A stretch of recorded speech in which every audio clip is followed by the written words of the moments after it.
그래서 여기에 복이 하나님의 복이 내게 이른다 그러는데 참 우리가 복을 찾으려면 여기 28장에서 찾는 것이 좋을 것 같아요. 성읍에서도 복을 받고 3절에 들에서도 복을 받을 것이며 성읍이나 들에나 어디든지 복을 받는다. 그러면서 구체적으로 4절에 보면 그 자녀를 맨 처음에 복을 받는다. 그런데 17절 18절에 보면 그 순서가 바뀌어요. 저주를 받을 때는 긍휼을 베푸셔서 내 광주리와 떡반죽 그릇이 저주를 받을 것이요 그 다음에 내 몸의 소생 이렇게 49절에 보면은 로마가 치러오는 그래서 그때 AD 68년부터 70년까지 베스파시우스 그 장군이 68년도에 이스라엘을 치러오지요. 반란을 일으키니까. 그랬다가 본국으로 소환돼서 가고 그분이 로마의 황제가 되고 그 아들을 또 70년에 보내가지고 예루살렘을 멸망시키는 것을 볼 수 있습니다. 그것이 특별히 57절을 보면은 예루살렘을 포위를 해가지고 한 사람도 밖으로 들어가거나 나가지 못하고 굶겨서 죽이는 비참한 사건이 벌어졌는데 그래서 거기에 어린 자식을 남몰래 먹다가 고기 냄새가 나니까 어떤 집에서 도대체 지금까지 고기를 숨겨놨다고 먹나 해가지고 쳐들어가서 보고서는 그 사람을 아이를 그 삶아서 먹고 있는 것을 보고 좀 놀라고 나왔다는 그런 기록을 우리가 보고 있습니다. 그래서 이스라엘 백성들이 이때는 이 말씀을 주실 때는 모세가 하나님 앞에서 봤는데 너희가 하나님의 말씀을 거역하게 돼가지고 결국 열국에 흩어지고 이러한 저주를 받게 될 것이다. 그런데 AD 70년까지는 여기에 기록된 내용만한 사실은 없었죠. 너희가 전 세계로 흩어짐을 당할 날이 있을 것이다. 발바닥이 시집을 질 것 얻지 못한다. 이스라엘 사람들이 흩어져 살다가 유대인들이 이쪽 동네에서 뭔가 테러가 일어날 것 같으면은 그냥 뭐 귀중품이나 조금 싸가지고 옆 동네나 어디로 피신을 가야 되는 거예요. AD 70년 이후에 로마 군에 의해서 한 100만 명이 죽고 한 10만 명은 포로로 잡혀가고 나머지는 흩어졌는데 흩어진 백성들이 168개국에 흩어져서 살면서 살아온 모습을 보면은 정말 비참하게 역사적으로 큰 비참한 그런 환난과 박해를 받으면서 살아온 민족이 이스라엘이다. 우리는 사실 기독교인들은 이스라엘을 성경에서 알고 있지만은 이스라엘 백성들, 유대인들이 AD 70년 이후에 흩어진 이후 어떻게 사는지 그런 것을 들어본 적도 없고 관심도 없이 살아왔어요. 그러나 이제 하나님께서 결국 다 이제 회복하신다는 또 말씀도 있고 한데 오늘 28장을 보면서 이스라엘 받은 축복은 많이 있지만은 이스라엘이 또 우상을 섬기고 그래서 하나님의 또 그리고 예수님을 메시아 나와 같은 선지자를 보낼 텐데 그의 말을 들으라. 그 듣지 않으면 너희에게 화가 있으리라. 그런데 예수님이 오시고 말씀을 전하시고 그리고 또 그들을 품으려고 노력을 했지만은 거절하고 그래서 예수님이 이 예루살렘에 황폐하게 된다. 너희들은 많이 죽고 포로가 되고 예루살렘은 이방인의 때가 차기까지 이방인들에게 밟힐 것이다.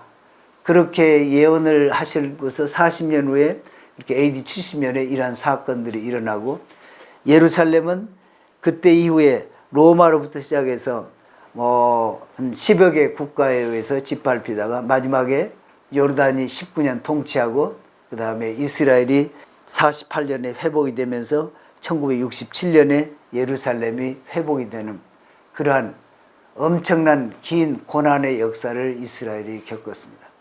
신명기 28장에 너희가 하나님 앞에서 잘못하고 쫓겨나면은 이와 같은 고통을 겪을 것이다 했는데 문자 그대로 거의 그렇게 가는 곳마다 어려움을 겪고 나온 것을 볼 수 있습니다. 그러나 이사야 60장에 보면은 다시 모으시는 것을 볼 수 있어요. 60장 1절에 보면 예루살렘이 그렇게 빛을 발하게 돼요.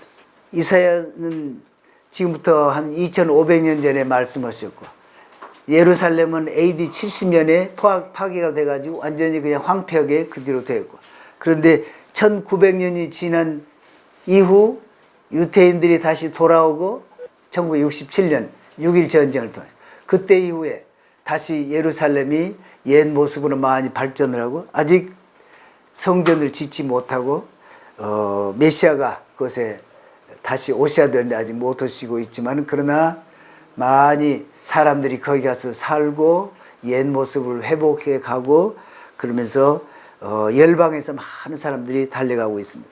그러면서 4절에 보면 진짜 유태인들이 그 땅에 돌아오고 나라를 세우고 했는데, 현재 한 120여 개 국가들에서 돌아와서 그 지금 나라를 세우고 예루살렘을 회복하고 있어요.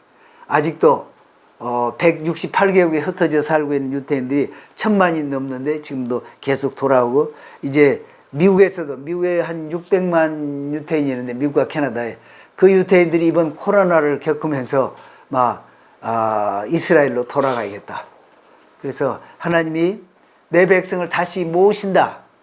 한 사람도 이방에 남기지 않고 내가 다 흩었지만 다 모으겠다. 이렇게 말씀하셨는데, 이 시대 한 100여 년 동안에 모으고 계시고, 그동안에 미국이나 유럽이나 이렇게 참 유태인들이 좀 안정되게 잘 살고 있는 데서는 이스라엘로 돌아갈 생각을 하지 못하고 살아오고 있었는데, 이번 코로나 바이러스 팬데믹을 겪으면서 그 어느 랍비가 글을 썼는데, 이번에 미국에서 유태인들이 길만 열리면은 이스라엘로 다 돌아가게 될 것 같다.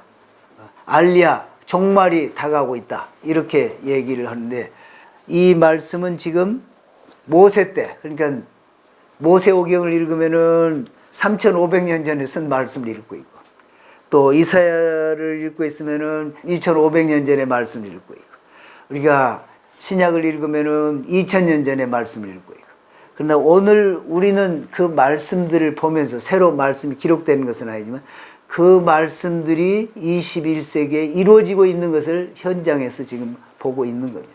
8절에, 60장 8절에 보면 이사야는 그때 날아온다고 그러는데, 구름처럼 비둘기처럼 날아서 자기 그 복음제로 날아오는 그것을 봤는데, 오늘 이 시대에 텔아비브에 있는 그 공항에 가서 보면은 유태인을 태운 그 비행기, 알리하는 비행기가 꼭 진짜 저 구름처럼, 그리고 새처럼 멀리서 이렇게 점처럼 이렇게 날아와서, 그리고는 거기 공항에 도착하면은 내가 고향에 돌아왔다 그러면서 막 땅에다 키스하는 모습을 오늘 지금 보고 있는 거예요. 3500년 후에 21세기에 우리는 많은 말씀들이 구체적으로 이루어지고 있는 놀라운 시대에 우리가 살고 있습니다. 축복이고, 29장에 보면 참 놀라운 말씀이 있어요. 2절에 그렇게 보았지요? 모세와 이스라엘 백성들이, 물론 나왔을 때 20세 이상은 다 죽고, 또 마지막에는 장자까지 죽이는 그런 것을 이스라엘 사람들은 양을 잡아서 문설주에 그 피를 바름으로 죽지 않고 살아남는 그런 기적도 보았고, 홍해를 마른 땅같이 걷는 기적도 보았고, 바위에서 막 생수가 솟아나서 그것을 먹고 마시고, 하늘에서 만나를 참 내리는 것을 이스라엘 백성들 외에 누가 그런 걸 먹어봤겠어요? 이런 기적 다 봤단 말이죠. 큰 시험과 이적과 그 큰 기사를 내 눈으로 보았다. 그러나가 있어요. 깨닫는 마음과 보는 눈과 듣는 귀는 오늘까지 여호와께서 너에게 주지 아니하셨느니라. 하나님이 그 목이 곧은 그 백성들 눈도 안 열어주시고 마음도 안 열어주시고 귀도 닫아놓으시고 그렇게 하셨다. 그러신 거예요. 이 말씀을 다윗도 하시고 또 이사야도 그렇게 얘기를 했어요. 그리고 예수님이 오셔서 이사야가 한 예언이 맞다. 지금 메시아가 오셨는데 메시아를 알아보지 못하는 거예요. 물론 예수님 앞에 온 사람들은 하나님이 특별히 계시하셔가지고 깨닫게 하셔서 그들이 메시아를 알아보고 그렇게 감격하고 그러지만은 대부분 다 종교 지도자들이나 이런 사람들은 알지 못했어요. 그래서 메시아를 영접하지 못하고 실패했어요. 그 실패한 것으로 사도 바울은 실패한 원인이 어디에 있냐? 이때부터서 모세 때부터서 하나님이 이스라엘 백성들 눈을 감겨놓고 귀를 닫혀놓고 마음을 닫아놓으셨기 때문에 메시아를 보지 못하고 실패한 것이다. 그러면 그렇게 하나님 왜 그렇게 하셨느냐? 로마서 11장 11절에 8절부터서 이 말씀, 그러면 그렇게 실패해서 완전히 끝난 거냐? 그런 것이 아니고 실패함으로 구원이 이방인에게 흘러가게 하신 것이다.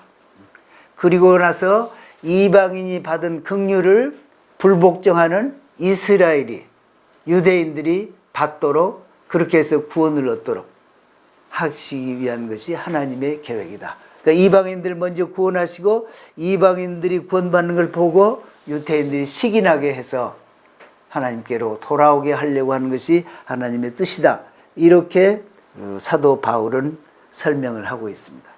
그래서 사도 바울이 복음을 유대인들에게 먼저 전해야 할 것이로되 가서 전하겠다 거부를 하니까 하나님이 또 나는 너를 이방의 사도로 세웠다. 그래서 여기 놔두고 이방으로 가라. 그래서 이방으로 가게 돼서 복음이 오늘날 우리에게까지 오게 되는데, 그래서 지금은 유대인을 시기나게, 이방인들이 유대인들을 시기나게 해서 주님께로 돌아오게 하는 그 시절이 지금 시작이 된 것입니다. 이미 유대인들이 예수님을 믿고 돌아온 숫자가 이스라엘 땅에도 1948년에 한 3가정 정도 있었고, 67년 예루살렘 회복이 될 때 한 150, 그리고 2006년 한 1,500명, 그 다음에 지금은 한 4만 명에서 7만 명 정도로 보고 있어요. 그리고 드러나지 않고 믿는 사람, 정통 유대인들 가운데도 믿는 사람. 그래서 과거 어느 때보다도 지금 그렇게 많이 열려 있다. 거기서 복음을 전하러 가신 분들이나 또 거기서 믿고 있는 유대인들을 통해서 그러한 소리가 나오고 있는데, 다시 말해서 유대인들이 그 땅에 다시 돌아오게 하시고 또 이방인들도 가서 전하지만은 하나님께서 참 특별한 은혜로 그들이 눈이 떠서 2000년 전에 우리가 십자가에 못 박았던 그분이 예수아가 메시아구나 깨닫고 돌아오는 숫자가 지금 놀랍게 폭발적으로 이렇게 증가하고 있다 하는 것을 우리가 오늘 이 시대에 보고 있습니다. 참 모세가 예언하셨던 말씀에 따라서 그들이 2000년 전에 실패했지만은 이제 이방인이 좀 땅끝까지 구원이 이르러서 2020년이면 적어도 모든 부족이 다 자기 언어로 성경을 읽게 된다고 그래요. 성경번역위원회에서. 아마 2, 3년 늦어질 수도 있겠지만 이미 다 끝났을 수도 있고, 그렇게 돼서 복음은 땅끝까지 지금 갔고, 말씀대로 유대인들이 돌아와서 나라를 세우고, 이제 지금 제일 큰 덩어리로 남아있는 미국과 캐나다에서 대거 지금 돌아올 준비를 또 정착시키고 하는 그 큰 문제를 안고 굉장히 준비를 하고 있는 줄로 알고 있습니다. 축복과 저주를 보면서 유대인들이 지난 2000년 동안 여기에 예언하시던 말씀 문자 그대로 그렇게 고난을 받고 살아왔고, 그러한 것이 그 실패가 또한 하나님이 이방을 구원하기 위해서 또 그들의 눈을 감기셨다는 그것은 말씀들을 오늘 이렇게 나눴습니다.